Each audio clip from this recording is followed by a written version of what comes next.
नमस्कार, अनादि टीवी देख रहे हैं आप। मैं हूं आपके साथ गुंजन लोधी और चलिए शुरुआत करेंगे बुलेटिन की। भोपाल में मुख्यमंत्री डॉक्टर मोहन यादव की अध्यक्षता में कैबिनेट बैठक हुई, जिसमें किसानों, युवाओं और प्रशासनिक सुधार से जुड़े कई अहम फैसलों की मंजूरी मिली है।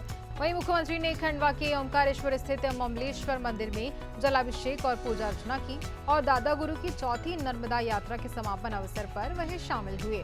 इसके साथ ही मुख्यमंत्री ने पूर्व केंद्रीय मंत्री स्वर्गीय माधवराव सिंधिया की जयंती पर उन्हें नमन किया। साथ ही केंद्रीय औद्योगिक सुरक्षा बल के स्थापना दिवस पर सभी वीर जवानों और उनके परिजनों को बधाई दी। इसके अलावा सावित्रीबाई फुले की पुण्यतिथि पर उन्हें विनम्र श्रद्धांजलि अर्पित की।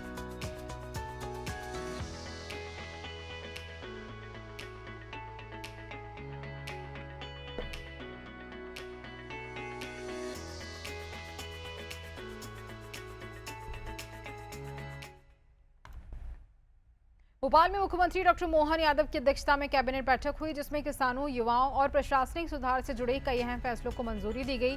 बैठक में किसानों के हित में बड़ा निर्णय लेते हुए गेहूं उपार्जन पर केंद्र सरकार द्वारा निर्धारित 2,585 रुपए प्रति क्विंटल के समर्थन मूल्य के साथ प्रदेश सरकार की ओर से 40 रुपए का बोनस जोड़ने का फैसला किया गया और इस तरह प्रदेश में गेहूं की खरीदी 2625 रुपए प्रति क्विंटल की दर से की जाएगी, जहां इसके साथ ही उड़द पर भी 600 रुपए प्रति क्विंटल बोनस देने का निर्णय लिया गया। कैबिनेट बैठक में स्वामित्व योजना के अंतर्गत 46 लाख परिवारों को बड़ी राहत देने का फैसला किया गया है।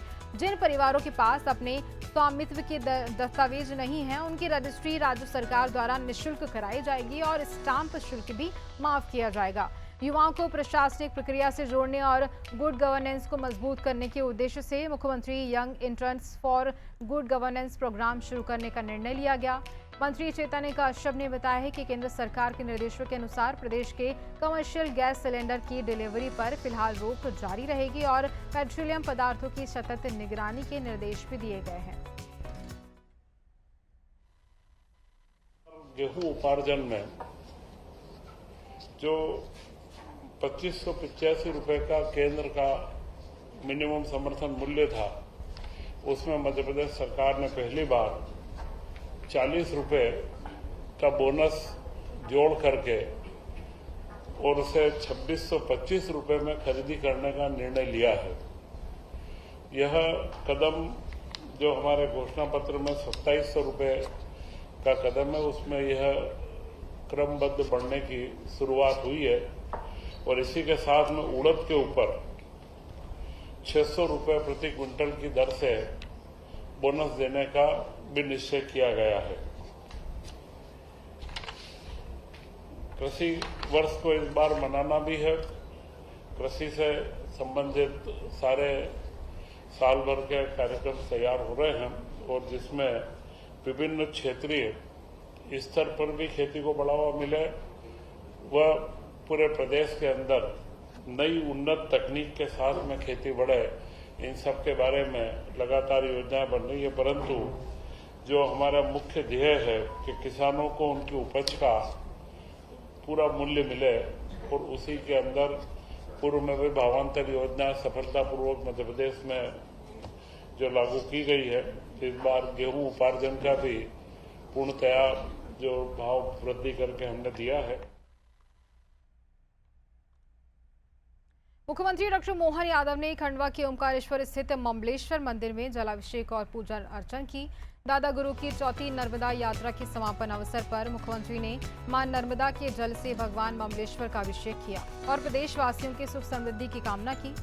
इससे पहले मुख्यमंत्री और पंचायत मंत्री प्रहलाद पटेल दादा गुरु के साथ ओमकारेश्वर के गजानंद आश्रम से ममलेश्वर मंदिर तक नर्मदा जल का कलश लेकर पदयात्रा करते हुए पहुंचे और इस दौरान मांधाता विधायक नारायण पटेल समेत कई जनप्रतिनिधियों और अधिकारी भी मौजूद रहे।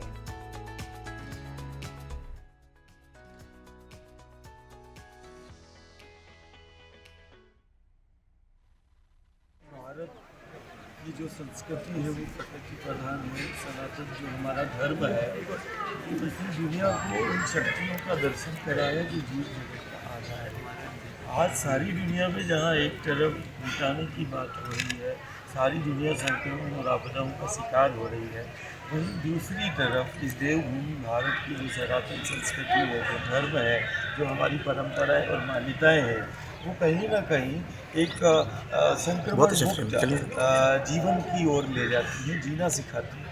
परिक्रमा हमारे लिए साधना है, एक ऐसी साधना जो जीना सिखाती है। उन शक्तियों पर केंद्रित ये साधना है जो जीव जगत का आधार है। नर्मदे महारानी की जय।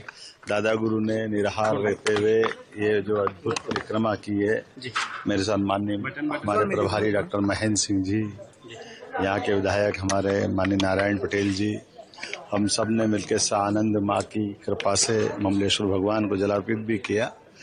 माँ नर्मदा और भगवान सब पे कामना करता हूँ कि सबके सुखी यशपूर्ण वैभवपूर्ण जीवन लेने।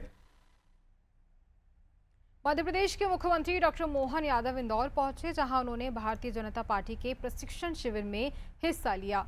इस दौरान उन्होंने कहा कि प्रशिक्षण कार्यक्रम संगठन प्रबंधन का एक महत्वपूर्ण तरीका है। मुख्यमंत्री ने बताया, साल 2026 के प्रशिक्षण महाअभियान का ये प्रदेश स्तर का अंतिम प्रशिक्षण कार्यक्रम था और इसके बाद अब जिला और मंडल स्तर पर प्रशिक्षण कार्यक्रम आयोजित किए जाएंगे। उन्होंने कहा कि ऐसे प्रशिक्षण शिविरों से कार्यकर्ताओं को संगठन की कार्यप्रणाली और विचारधारा को समझने का अवसर मिलता है और कार्यकर्ता पार्टी को और मजबूत बनाने के संकल्प के साथ आगे बढ़ते हैं। आधारित हमारी पार्टी है और उसके प्रशिक्षण का एक तरीका है। ऐसे में प्रशिक्षण महाअभियान 2026 का ये आखिरी प्रशिक्षण प्रदेश स्तर का था। इसके बाद नीचे के प्रशिक्षण चालू होंगे। मेरी अपनी ओर से सभी कार्यकर्ताओं को बधाई। उम्मीद करेंगे कार्यकर्ता संगठन के भरोसे से विश्व की सबसे बड़ी पार्टी बना और इसी प्रकार से अपना क्रम जारी रखेंगे। मेरी अपनी ओर सबको बधाई। मुख्यमंत्री डॉक्टर मोहन यादव ने पीएम मोदी की अध्यक्षता में हुई केंद्रीय कैबिनेट द्वारा NH 752D पर बदनावर, पेटलाबद, खांदला, टिमरवानी सेक्शन के 4 लेन निर्माण को मंजूरी मिलने पर आभार व्यक्त किया और ये परियोजना करीब 3,839 करोड़ रुपए की लागत से बनाई जाएगी। मुख्यमंत्री ने कहा कि ये कॉरिडोर उज्जैन से दिल्ली मुंबई एक्सप्रेसवे के टिमरवानी इंटरचेंज तक सीधी 4 लेन कनेक्टिविटी देगा। इससे इंदौर, पीथमपुर, उज्जैन और देवास के औद्योगिक क्षेत्रों तक पहुंच आसान होगी और धार व झाबुआ जिलों के आर्थिक विकास को भी गति मिलेगी। उन्होंने कहा कि ये स्वीकृति इसलिए भी महत्वपूर्ण है क्योंकि सिंहस्थ 2028 के दौरान श्रद्धालुओं के आवागमन को इससे काफी सुविधा मिलेगी।